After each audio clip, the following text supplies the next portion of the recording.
Never judge a book by its cover. Never judge a motherfucking book by its motherfucking cover.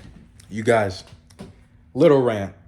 I just had the craziest experience ever, and it had to do with a homeless man, bro. So, long story short, I finished a great workout with one of my boys. My boy, Andres, he's from fucking El Salvador. I finished the workout with him. Either Andres or Enriquez. I fucking, names are not my thing, but he's my boy. I finished the workout with him. And, we're walking out of the gym. We see this homeless man. We encountered this homeless guy. And he's a guy who I'd given money to before, given cash to before. But on this particular occasion, I didn't have any cash on me. So I was just like, yo, my bad, bro. I don't got cash with me this time. But like I asked him if he remembered me from last time. I just didn't know if he remembered me. Cause I'm assuming you go up to a lot of different people. But then he was like, yeah, I remember you, bro. Black guy, dreads, long dreads, black guy. Just look like a normal black guy. Mind you, I'm African. I'm from Nigeria, West Africa. Nigeria boy, you already know now. But gotta represent my thing.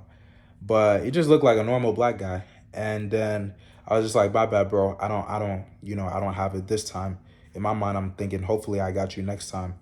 But yeah. As he's like, okay, thank you guys. God bless you guys. Have a great day. I'm like, thank you. My boy from El Salvador, he's like, yo, bro, I think that man speaks Spanish.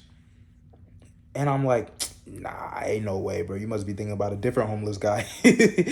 And he's like, nah, bro. Like, I remember being at this spot, like grabbing some food, and he came out to me and my dad. He started speaking to us in Spanish. We had a whole conversation. He said he speaks Spanish pretty well. And I was just like, all right, we'll see. At that point, he had already walked away. I saw one of my lady friends from the gym, and I was having a conversation with her at this point. Then he came back up out of nowhere, and he asked her, he was like, excuse me, you guys, I'm so sorry to interrupt. Do any of you guys have, or do, he already asked me, but he asked her, is like, do you have money? And then she was just like, I'm sorry, I don't got any on me. And I was like, I'm sorry, brother, like, God bless you again. And then I was just like, in my mind, let me see if this guy speaks Spanish, see if it's the same guy. So I'm like, yo, bro. But as he's about to turn away, walk around, I'm like, yo, man, habla español. And he's just like, sí, hermano, like we have a whole conversation in Spanish, bro. And this shit was crazy because like this guy, I literally asked him, I was like, ¿de dónde eres? Which is like, where are you from? And he said, aquí, which just means here. So not that in his mind, he's just American. In my mind, bro, I think that boy has like Caribbean roots, either African roots. Well, everything comes from motherland Africa, but African roots slash Caribbean roots slash some sort of Puerto Rican or Dominican roots or something, Jamaican something. But I have this thing, bro, where I'm pretty good at like looking at people and seeing where they're from. I'm undefeated so far. I'm not typically wrong. Like I pretty much I can tell when a Nigerian is Nigerian. I can tell when another African is African. I can tell when somebody is Caribbean or they got Caribbean roots, and I can tell when somebody has a little bit of Espanol, Spanish in them. But I asked him. I was like, "De dónde eres, bro?" And he said, "Aquí." And then he asked me, "What about you? Like, de dónde eres?" I said, "Soy africano." Like I'm African. De donde Nigeria. Or not de donde, but soy africano. Or soy de Nigeria, which means I'm African or I'm from Nigeria. And he was just like, oh. And I was just like, bro, you definitely got something in you. I told him, I was like, you definitely got like some African or like Caribbean or, Hispanic in you. He said that how he knew it was just, he used to work at a restaurant. I'm guessing like a Mexican restaurant or something. And he just picked it up. But I'm telling you guys this whole story to let you know.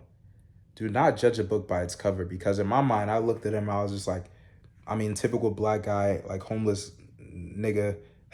I'm like, bro, this guy, like, my friend told me, I think he speaks Spanish. I was like, bro, this nigga don't speak no damn Spanish. I was like, let me see. Yo, bro, habla español? And he spoke Spanish better than me. And a little background on how I speak Spanish. I've done my research, and I'm doing more of my research into, like, the relationships between my country, Nigeria, and my continent as a whole, and Spain and Portugal and things like that. I'm coming to find out my country, Nigeria, before English became the lingua franca, which is the language of the country. Portuguese was actually like the main lingua franca, so much so that it was even being taught in schools. This was like hundreds of years before the English came in and, they colonized my country. Now we're a free nation, 60 years old, but before then, the British colonized us. But before they came, hundreds of years before, the Portuguese came first. And if you don't know, Spanish and Portuguese are very, very, very similar. I think Portuguese came from a variation of Spanish originally. So yeah, in my country they used to speak Portuguese, and I did my research. There's even some parts of Nigeria till this day, some regions that still use Portuguese, a little bit of Portuguese to like communicate in a Nigerian dialect called Pidgin. There's some words that have similarities and origins from Portuguese and Spanish. Like if you're talking to somebody in Nigerian Pidgin, you want to say, "Oh yeah, come here." You want to say, "Come here." You say, oh yeah, come here." That's like mean, hey. In Spanish, oye means hey. You know, in Pidgin, Nigerian Pidgin, if you want to say, "I don't know," or "you don't know," you'd be like, "You know, sabi." Or if you want to say, "You know," you'd be like, you sabi, you sabi no. Sabi is like no in our Pidgin, in our dialect, our broken down, slang.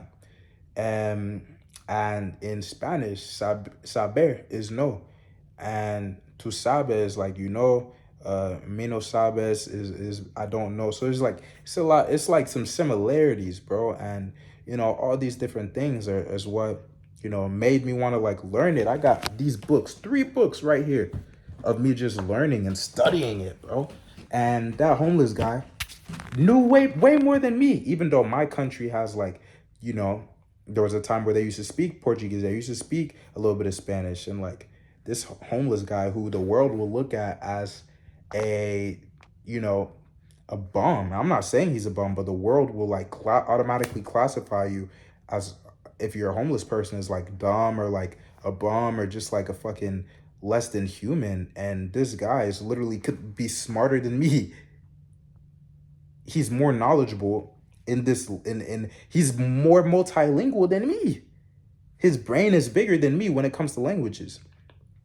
And my brain is pretty big when it comes to languages. I know English fluently. I know Spanish. I'm learning Spanish. My native language, Ibibio, the Nigerian language, I'm learning it, and like I know a good amount, but I'm still learning. I still got a lot to learn. Um, and this guy spoke Spanish so well, spoke English so well, went back and forth between the two so effortlessly. Just normal black guy, homeless guy. And the whole point of this video, you guys, just like he inspired me, because I think so many times we are so quick as human beings to judge a book by its cover and to underestimate people, when those same people that we're underestimating could be the people that we could learn from. I could learn something from that guy. He taught me something. And I think it's really important as a human being not to judge people and judge a book by its cover, that you don't look at what you could learn from them, and instead you either envy them or you look down on them, and you sort of write them off. Be careful, because the same motherfucker you're writing off could be the same motherfucker that, you know, has ends up having more than enough money to buy you and your whole bloodline. Like, you know what I mean? So it's funny how the world works, man. I try to show kindness and respect and love to everybody. Obviously, I ain't Jesus, so I ain't finna do that to people that are just constantly throwing stones at me. But my initial relation with everybody is I try to give everybody love and respect until they give me a reason why I should not. And then I know how to relate with them. But ultimately, man, that experience just showed me so much. Like, do not judge a book by its cover. This person that you are writing off and looking down on could literally help you become a better version of yourself, or could teach you something. Because a homeless person just taught me something. So I hope this video helps you guys. I hope this video reaches who it needs to reach. Don't judge a book by its cover. At the end of the day, we're all human beings that are seeking to better our lives and our situation. And I think that's what life is all about. And I think that we are ultimately all on the same path, whether we may know it or not. So I love you guys and I believe in you guys, but do you believe in yourself? I'll see you tomorrow.